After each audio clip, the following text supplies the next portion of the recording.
Alrighty guys, we're back for some rotation-proof red deck wins, and this is a Streets of New Capenna standard build. We're going to go over the deck, then hop right into some ranked. But first things first, for anyone who may not know, I'm Red Cat and I play aggro decks and any decks with red in them as well, so I hope that sounds fun to you guys.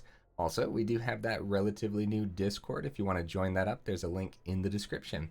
So what do we got here? I guess first of all, I want to say if you end up playing this right now, you're going to be at a slight disadvantage, and the main reason is because you're not rocking the Den of the Bugbear, which honestly, how many times does Den just win us the game? Quite often, unfortunately. So if you have a couple Den of the Bugbear and you plan on playing this list right now in Standard, then definitely add a couple Dens because yeah, it's going to be worth your time. Okay, what else do we got here? We got a couple Goldhounds, an underplayed creature in my opinion. I think ramping in red is huge. And I think when you're not ramping with this, a first strike menace 1/1 is just not bad at all. We have 4 Kumano faces Kakkazan, of course. We have 4 Play with Fires as well. 4 Bloodthirsty Adversaries. You guys know a lot of these cards because a lot of these are being played in Boros aggro right now, or Boros burn, whatever you want to call it. We have 2 Cemetery Gatekeepers, a 2-drop 2/1 first strike. When Cemetery Gatekeeper enters the battlefield, exile a card from a graveyard. Whenever, so that's not you like you may exile a card or anything, or up to a card or anything like that, right? You have to exile a card, so that's something to think about just in case, right? Whenever a player, unless there's no cards in graveyards, of course, I should mention that too. Anyways, whenever a player plays a land or casts a spell, if it shares a card type with the exiled card, Cemetery Gatekeeper deals 2 damage to that player. So a little bit of graveyard hate goes a long way, especially when there seems to be a lot of decks that actually care about cards in their graveyard, or even just simple things like having a tenacious underdog to hit from the opponent's grave could be pretty good. And the reason I bring up like the you have to exile a card from a graveyard is if you plan on like going for a play with fire and you have the play with fire in your grave and you want to eventually cast that back with like a Bloodthirsty Adversary or something, and that's the only card in a graveyard, then when you play the Gatekeeper, you're gonna exile the play with fire no matter what. So that kind of ruins it for when you actually play the Bloodthirsty Adversary and want to use that ability as well. It's just really, it's something to think about. We have a single Goro-Goro as well. I think the haste could come in handy, and there are a few ways to get modified creatures, so you never know when we're going to be pumping out some dragon spirits to help us end a game. We have 4 Kami's Flares, and if you don't like the Kami's Flare in here because there's not as many ways to get modified creatures as like the Boros version of this, then you could totally rock some Abrades, especially if you're going up against a lot of decks that are rocking like artifacts, especially right now with all the chariots floating about. But I really like Kami's Flare because just even if it's just a small chance of getting that extra 2 to the opponent's face, I feel like it's worth it. But yeah, something to consider is Abrade in this spot as well. Or even like 3 Kami's Flares and a single Abrade, that could go a long way too. In our 3-drop spot, we have a Call in a Professional, and I've been adding this to more and more of my red builds because I cannot believe the amount of life gain that is just going on right now. And you know, worst comes to worst, sometimes you'll be able to keep the 3 mana open when you're anticipating a meat hook, and when you anticipate a meat hook, there is like a very high chance that the meat hook is going to drop on the board. And instead of having the opponent gain like 3 life from your 3 creatures that it just butchered, you can just ping the opponent's face for 3, and now they don't gain that life from the meat hook, which could go a long way. Okay, we have 4 Fable of the Mirror Breakers. Of course, naturally, right? Reflection of Kiki-Jiki is pretty sick in here, which we'll go over in just a second, and you guys know just how powerful this card is. We have 2 Chandra, Dressed to Kill. And generally speaking, you see Chandra in decks that have a lot more 1-drops and stuff, so that way you can utilize that exile the top card of your library ability.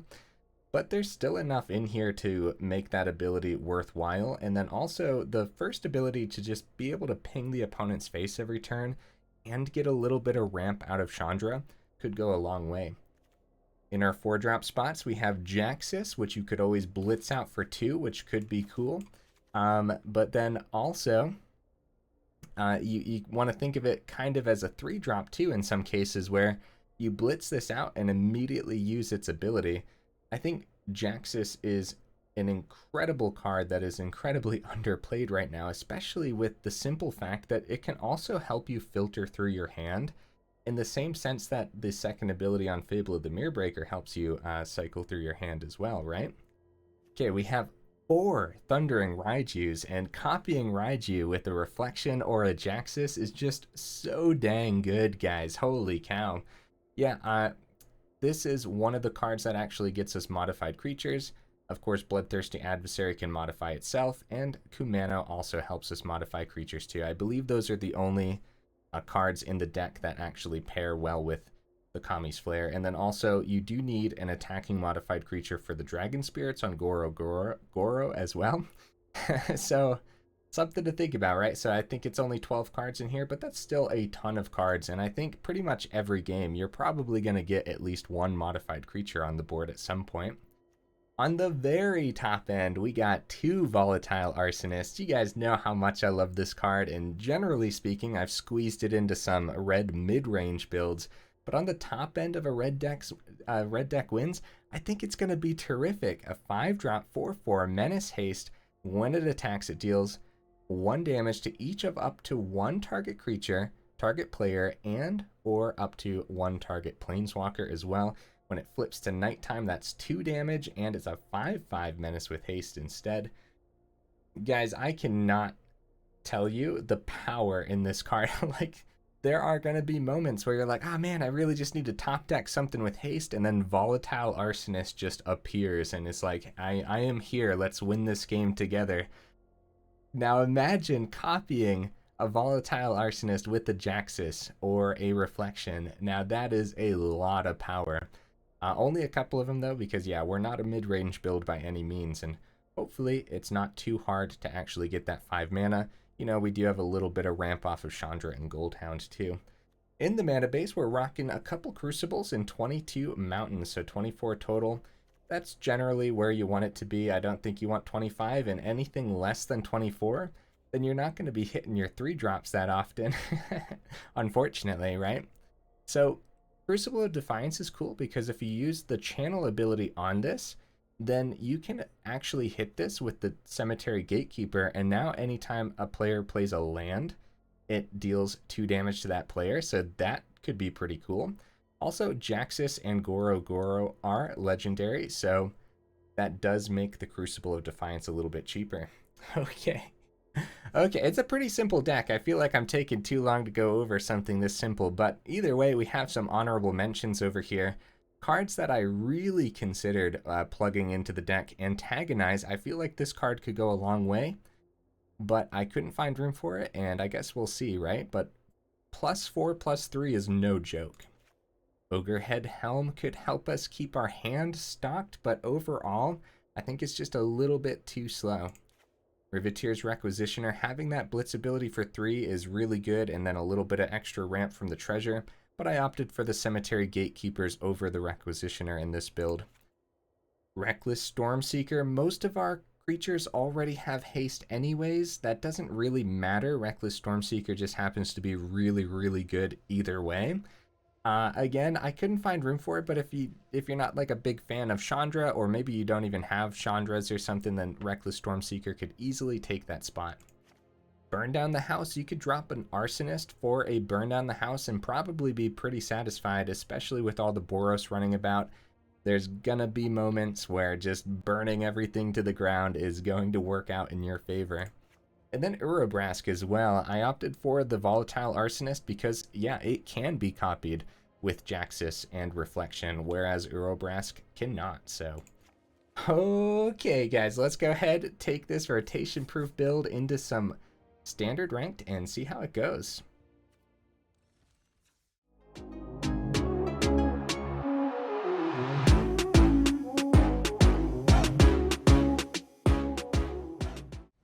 Oh yeah, we're right into the first game, guys. Let's go.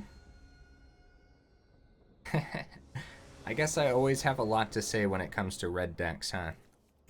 Alright, not a bad hand at all.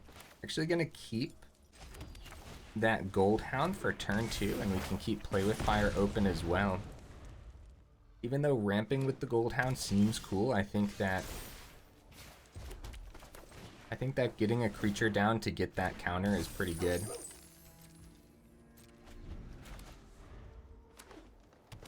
But we could ramp right into Raiju next turn. Oh yeah, we don't do that. Well, Raiju could still slip past it with a counter. That depends. We could also double down on the Play with Fire to kill the pack leader next turn. But I think I'm going to scry here, see if we find a land. Okay. Okay. So, we'll be able to swing with Goldhound because it has Menace. Yeah, the Raiju is very tempting. But if I'm being honest, a Blizzard Brawl is probably happening next turn. Let's swing with Goldhound. And next turn we have Raiju anyways, because we can play the Crucible. Keep the Play with Fire open in case they play a creature that's worth removal. Jewel Thief, yep, that gets around Play with Fire. Get a treasure, and a Blizzard Brawl is probably likely here. No. Let's hit face. Let's do it. Bloodthirsty Adversary. Okay. Okay, we'll keep that. We don't have the mana necessary right now, but we will eventually. A double block into Raiju. Probably happening, because I can't imagine a double block into the Goldhound. I think it's still worth it. What do you guys think? Let's see what they end up doing. The big problem here is they have a mana open, so it could be like a Snakeskin Veil, so they don't have to double block, which means they could block the Etching and the Raiju and draw. Okay, so it is a double block. We take out Pack Leader for sure. They're taking a ton of damage here, down to 8. And if we draw a land... So the Jewel Thief's Vigilance here is really, really good. Because, yeah, if they could just tap this down, we would have a much better board state. Okay, we drew that land. Right, so... do we just keep pinging face, even though taking out a cat here could be huge? Maybe we do take out a cat. Yeah, they still have that treasure open. If we ping face, it brings them down to 6. We full swing. Goldhound needs to be double blocked because of Menace. Jewel Thief probably trades with Adversary. Yeah, I think I'm just gonna keep hitting face. Oh, another Adversary on the top. We'll keep that. We'll definitely keep that. Yeah, don't underestimate that scry, guys. We're going for it. So they're gonna power up Chariot. Okay, Goldhound's gonna slip through here. Down to 4. Can we get there before they get there? I guess we didn't have... No, yeah, we wanted to full swing so Goldhound could get through. That's right. Ooh, buddy, Ren and 7 with Chariot. That is a combo that we don't see often anymore. Come on, guys, we gotta get there. The Blizzard Brawl for the Goldhound. Oh, no. Hey, a full swing means Jewel Thief is still an MVP here with the Vigilance. They're saving back blockers just in case. Right. How do we get there, guys? We gotta save Adversary as a blocker this turn. Crap. Oh no, mono green. You guys can see the power in this red deck though. All we need to do is top deck a little bit of burn. Raiju. Does Raiju get us there? No. Unless we can save Bloodthirsty Adversary somehow, which I don't think we can.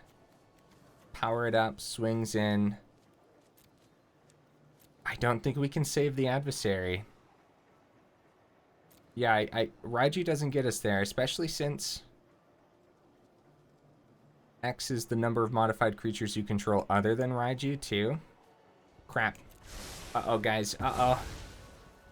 Mono green running away with it with big old chunky creatures. That's what mono green's supposed to do. It's a good first match, though. I really think we showcased a lot of power here. What do you guys think? Ranger class? Yep. Mm-hmm. Power up Chariot.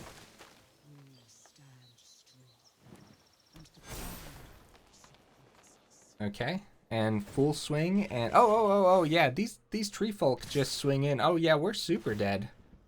Oh, good game. Yeah, I wasn't even counting. I was like, oh yeah, some of these tree folk can't attack for some reason. That was my yeah, good game. Oh man, I wonder if there was burn on top of our deck.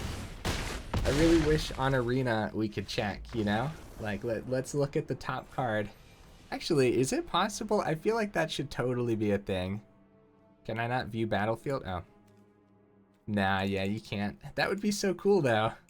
To be able to see what's on top. They should add that.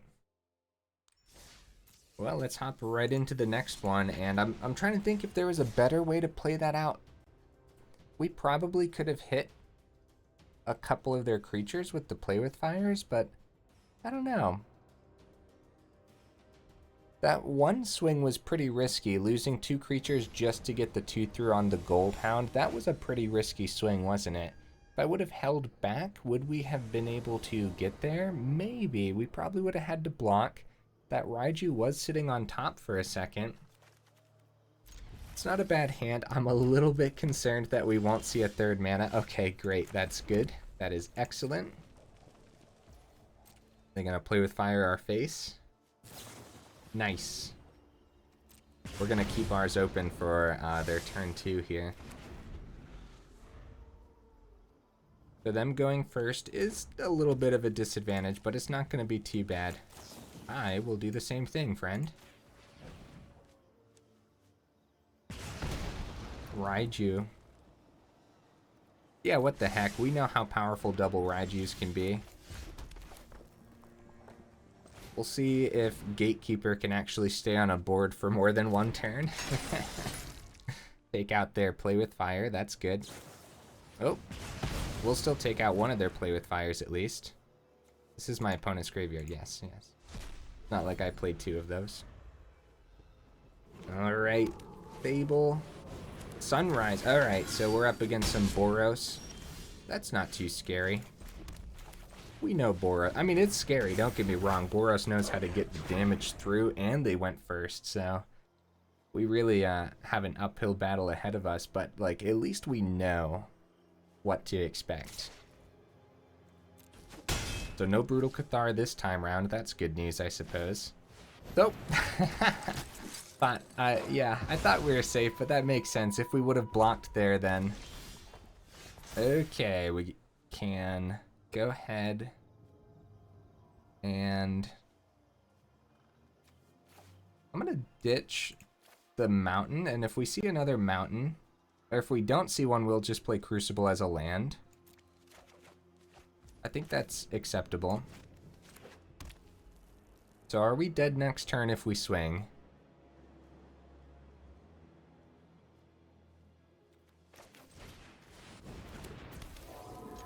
If we're dead next turn, then we're dead next turn. Like, either way, I want to get that swing with Raiju now to start putting on some pressure. They have 5 on the board. Bloodthirsty Adversary hits 2 to face, so it's 10 damage, down to 2. All they need is another taste! Oh! Wait, yeah, no, they didn't pay for it. Either way, we were down to 2 there. Whew, that's scary, huh? That's pretty scary. But do we have 14 here? No, we do not. So Jaxis. Could just play Jaxis. We need to make sure we can burn one of these while having more blockers. And so what that looks like is we need to make sure that we can block 3 of them. 1 will be a trade. It's going to come down to their top deck here. And then Play With Fire can hit one of these, and they could just top deck a third Play With Fire. They've already got 2 of them, or a Royal Eruption. Yeah, this is looking pretty bad for us, guys. Pretty bad. What's fun about the opponent's deck that we've seen so far is all of the cards right there are in fact rotation proof. So that's pretty fun. All right, so we go here. We have to chump, trade, and then kill. So we will chump, trade, and then burn the adversary. Yep, so they are gonna have... Okay, that's so bad. That's so bad, guys. Oh my goodness. So now this can be a trade. They send it to nighttime. Yeah, Trample on the Cavalier is terrifying. So I think we just get the other Raiju down as another blocker. Jaxis could be a cool blocker too if we don't... Yeah, let's get the Jaxis. No attacks, and they are just waiting to draw some burn here. How are we going to get this damage through? We have to like do it all in one turn. Need to get like all the damage through on the exact same turn. Okay, they pass. That could be really huge for us. Holy cow. If that was a mana, we could have dropped Raiju, copied a Raiju, and just full swung and forced a block. That would have been insane. Right? I think that would have forced a block because all the counters, then the extra burn. Okay.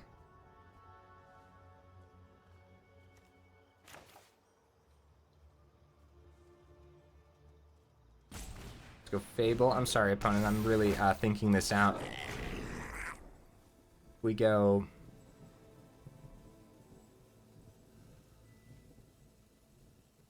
Get double block here. We could swing.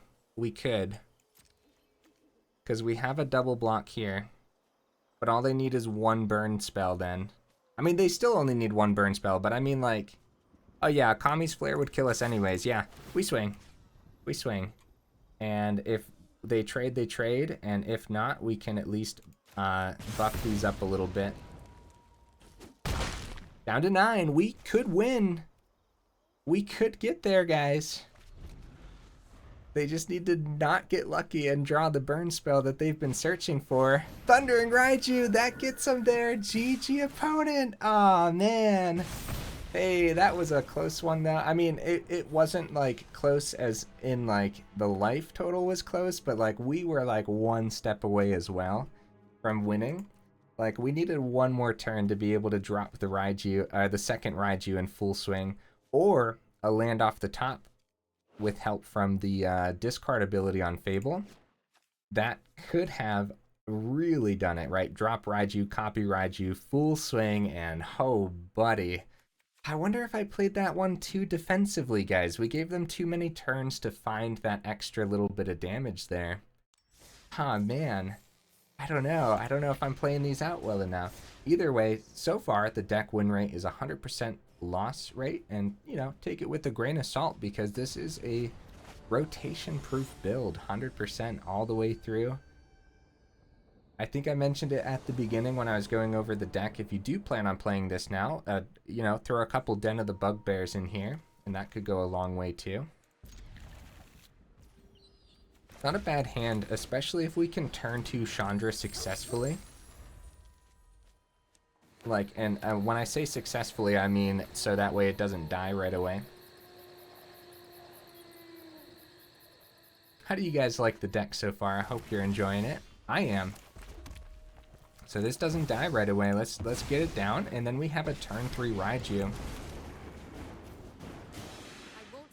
I will play with fire this turn as well. How do you guys feel about that? Little greedy? Yeah, I'm gonna send a land. I doubt the Chandra's gonna die here. Kami of Transience, very nice.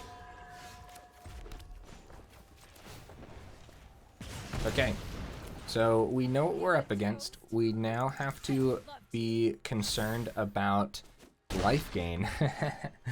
Luckily, a second Raiju. Even if Chandra dies here, we have the second Raiju because we found another mountain. So, Weaver of Harmony. They can get the... Gonna get the Chandra down to 2, and they pass to us. Oh, buddy, that could be big. We have a Play with Fire as a little bit of a surprise. So here's what we're gonna do. Before we use Chandra's ability, we're gonna drop the Raiju. We're gonna swing on in. Yeah, we want the one. There we go. And we will buff each other. Wait, did I do that in the right order for maximum damage? I thought I did. We wanted the one to activate first.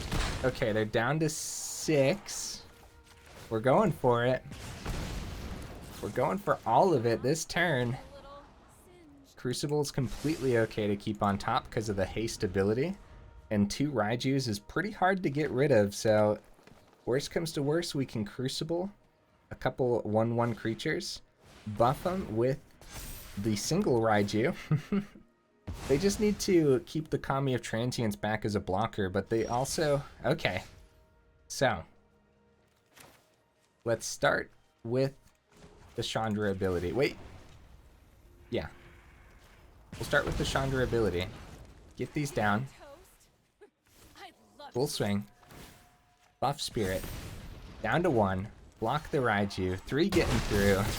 There it is, guys. At any moment, the opponent could have gotten some lifelink. We know exactly what they were playing.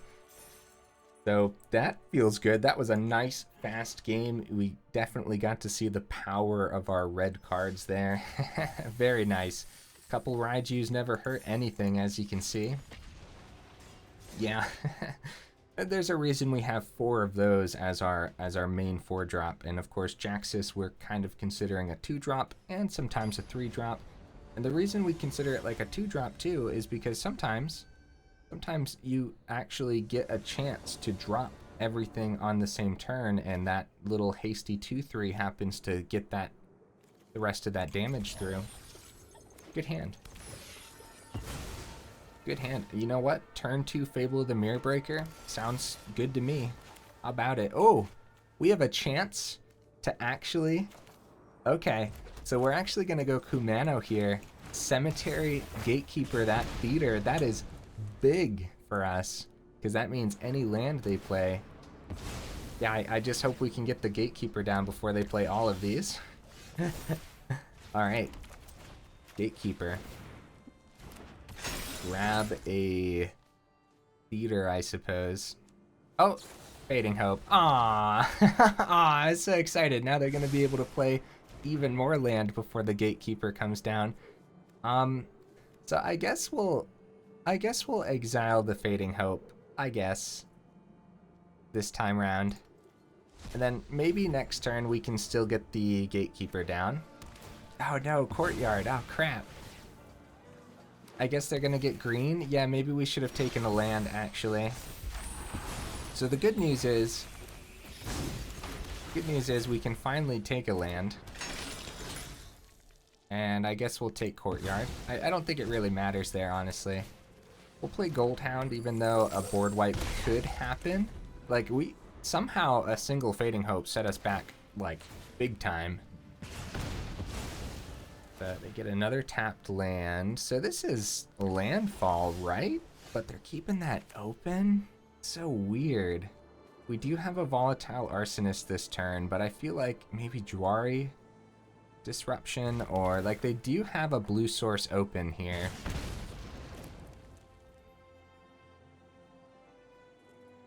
Yeah, but Volatile Arsonist is like, that's too good to pass up, right? I guess I'd rather them be tapped out. Yeah, that's fine. What we're gonna do is we're actually just gonna Fable this turn.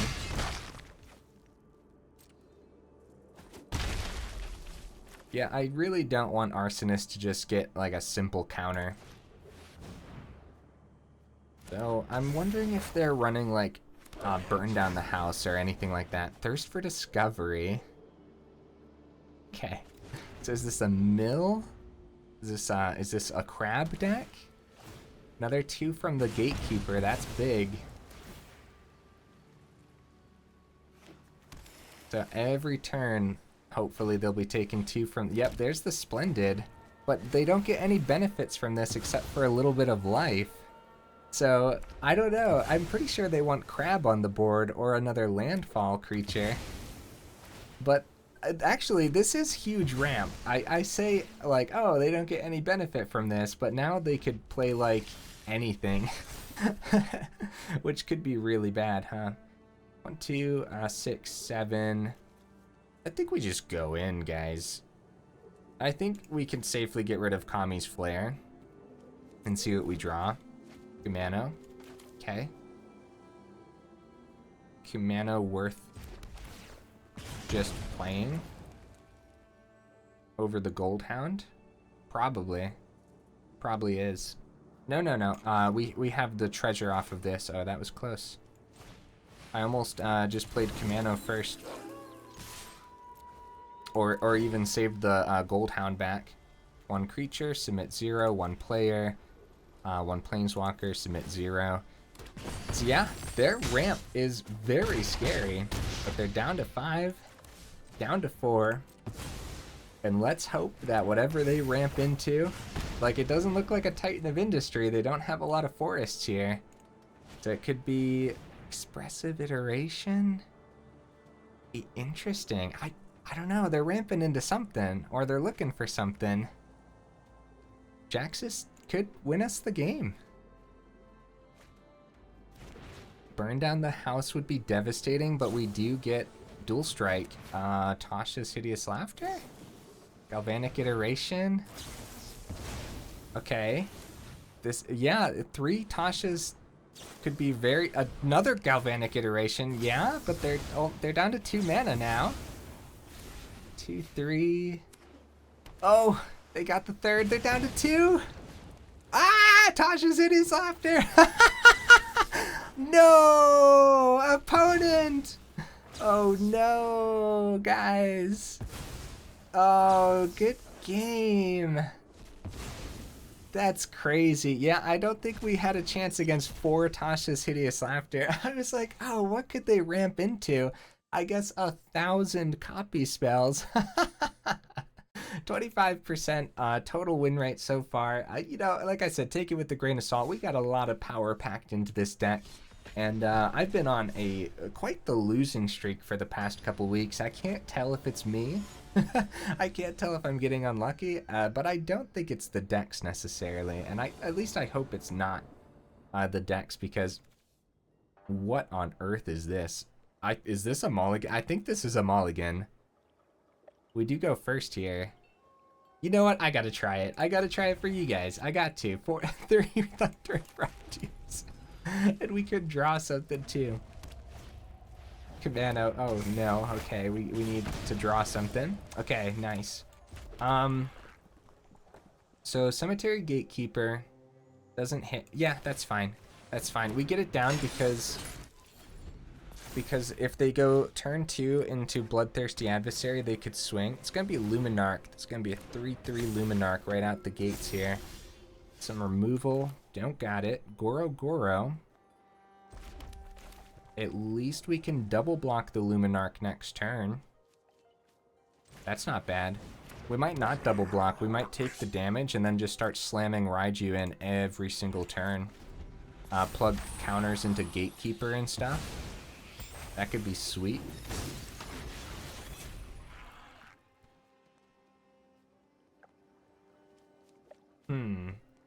Yeah, how have your guys' win rates been over here in Standard?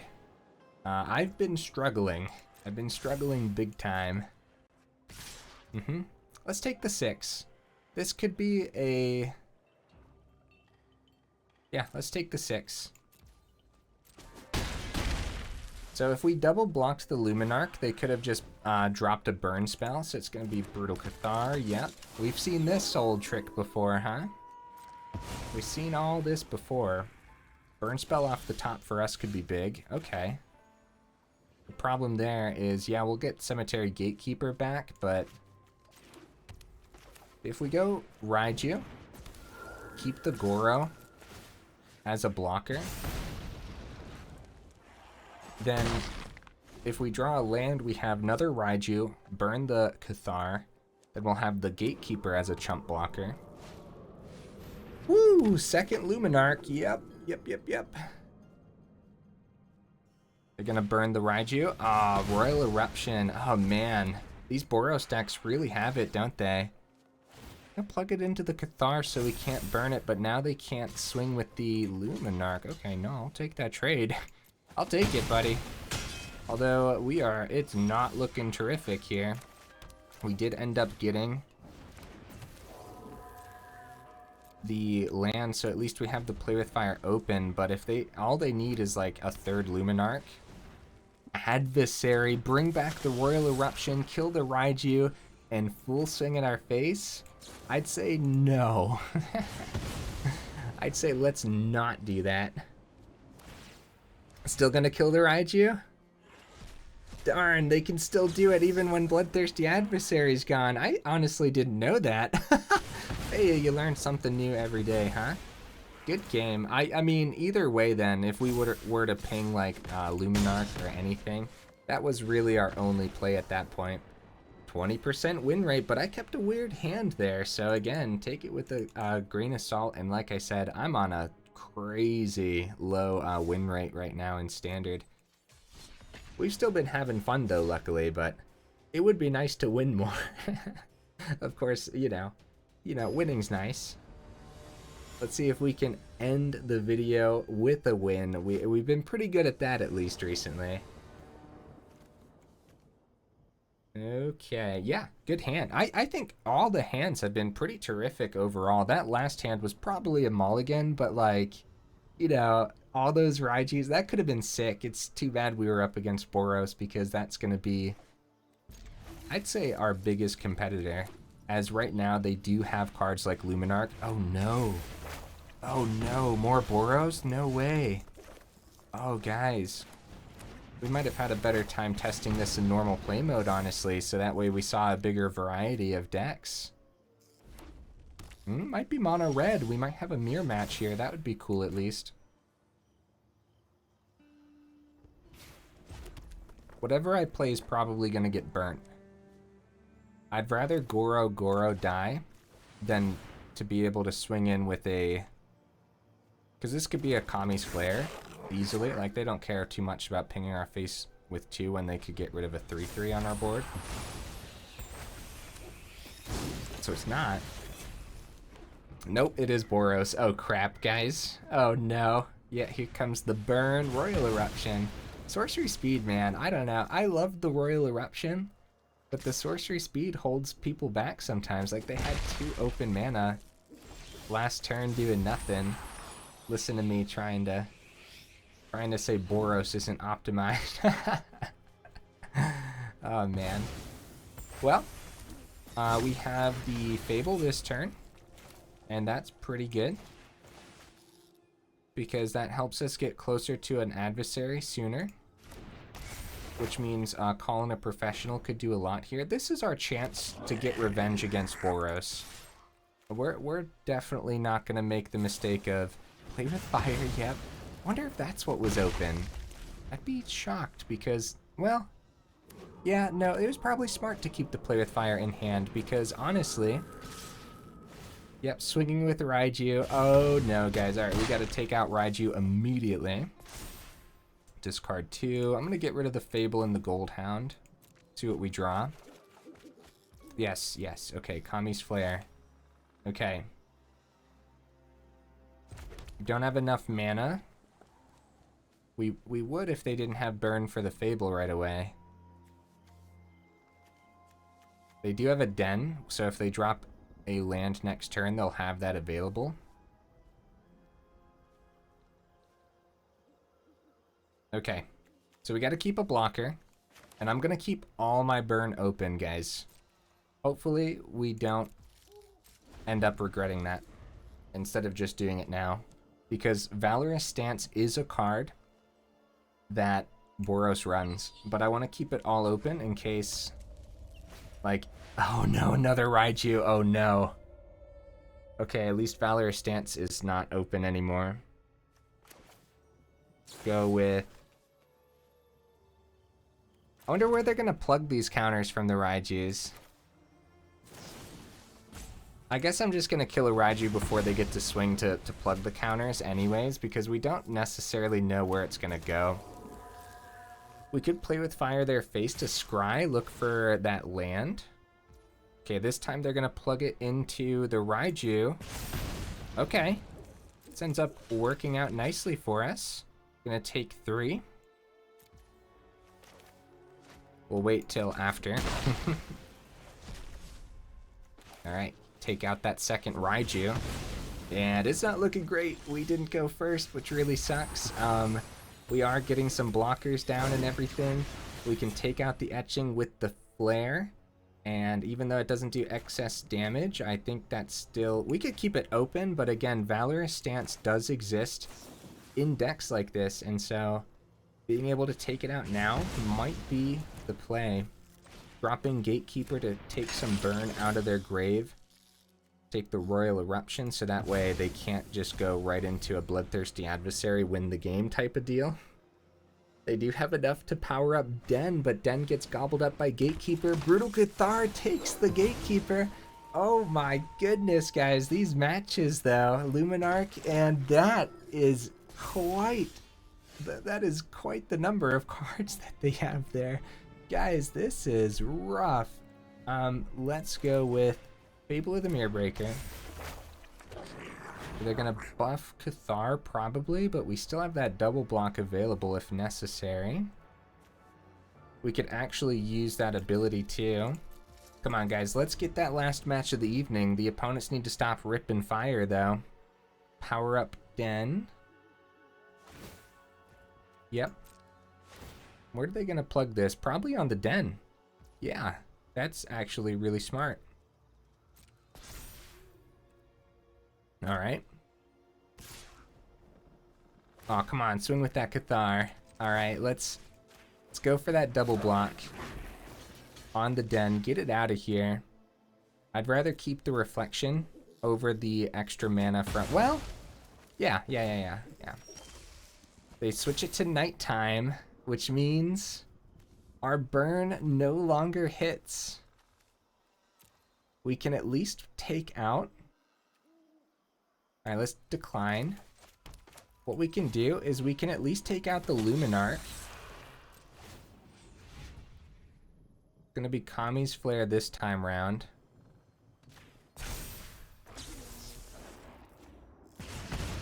We have enough blockers to at least... Man, the first strike on the Brute, though. I don't know, guys. Back to daytime, at least. Oh, they get to take something, though, when it's back to day. Oh, no. No, guys. Oh, crap. How do we even play against this? Man, just when you think you know how to take on Boros, I've been getting destroyed by Boros recently. At first, it wasn't bad at all. We are forced to chump. That is 4 damage coming through. We do get another reflection here. That is a mountain and a GG for the opponent. Ah, man. Tough, guys. Very tough. Going to the trample.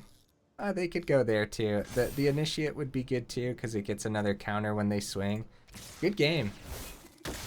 Good game, opponent. Woo! Woo, buddy. I'm trying to think if there were any ways around this, but honestly, 16% total win rate. Oh man, I really wish they had a now what's cool about the Boros though is yeah, a lot of it isn't rotating out. The big card that Boros is losing is Luminarch Aspirant, which just happens to be a terrific card, one of the best right now. But either way, what happened to the 2023? Weren't they supposed to do that? Like last year they did a standard 2022, right? I guess they're not doing that this year unless it's going to happen a lot later, but it is August now, so hey guys, here's the deck list again. What do you guys think? Was there power in the list? Did I just play it poorly? Did the opponents just have it this time round? I don't know, but we got destroyed. I think there's a lot of power here. I think it's so simple, right? We're just playing great red cards. We're playing Kumano, we're playing Fable, we're playing Raiju, Volatile Arsonist off the top, Jaxis copying amazing creatures, Gatekeeper coming in handy quite a few times there. The number of times we got so close is kind of heartbreaking because like all we needed was that last little bit of a push. So what I think, my opinion here, I think more testing is required, and I honestly I don't know if just adding a couple Den of the Bugbears would actually be enough, right? So yeah, let me know how your guys' standard experience has been. For real, let me know because I'm curious. I've been getting my butt handed to me big time. Luckily, we've still been having fun at least, especially when we play a little bit of jankier builds because at least we expect to lose then. Something else to note about the deck, I don't know if Goro-Goro was necessarily worth it. I think maybe if you are going up against as much Boros as I am right now, then you could go up more burn. You could drop the Goro for an Abrade. It does make Kumano's second ability a little bit makes the second ability on this a little bit worse, but I think min-maxing Kumano faces Kakkazan is a mistake anyways, because overall it's just an amazing card, and so you don't need to hit anything off the second ability, but it is nice for sure, I understand that. But I think this could be an Abrade or another piece of removal, and at that point, if you could find removal that can actually hit 4 damage, that would be nice, because 4 is like the is out of the red zone, you know? You can't really do a lot once a creature gets to 4, unless you end up doing like a combat trick like we did, where we blocked and then also hit it with the Play with Fire, but that's, yeah, you know, that's not the greatest, going 2 cards for 1. Either way, guys, hey, if you made it this far into the video, y'all are champions, and I super duper appreciate you, and I will see you in the next video.